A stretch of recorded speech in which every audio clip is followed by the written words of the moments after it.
ভারতের সীমান্তবর্তী যে সমস্ত রাজ্যগুলি রয়েছে, নেপালের সীমান্তবর্তী যে সমস্ত ভারতীয় রাজ্য রয়েছে, তার প্রত্যেকটি জায়গা থেকে কিন্তু অসংখ্য অসংখ্য এরকম জেল পালানো কয়েদি, নেপাল থেকে আসা কয়েদি তারা ধরা পড়েছে, কোথাও এসএসবির হাতে, কোথাও কোথাও তাদের ধরেছে রাজ্য পুলিশ।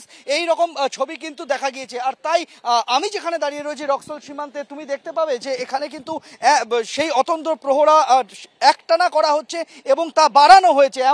এমনকি যারা এখানে আসছেন, নেপাল থেকে আসছেন, তাদের লাগেজ পরীক্ষার জন্য স্ক্যানার পর্যন্ত, পোর্টেবল স্ক্যানার পর্যন্ত বসিয়ে দেওয়া হয়েছে এখানে, যাতে তারা কি নিয়ে আসছেন সেটা পরীক্ষা করে ছাড়া হচ্ছে। পোর্টেবল স্ক্যানার কিন্তু কাল পর্যন্ত ছিল না, আজকে থেকে আমরা পোর্টেবল স্ক্যানারও দেখতে পাচ্ছি যেটা ভারত নেপাল সীমান্তে বসিয়ে দেওয়া হয়েছে এসএসবির তরফে।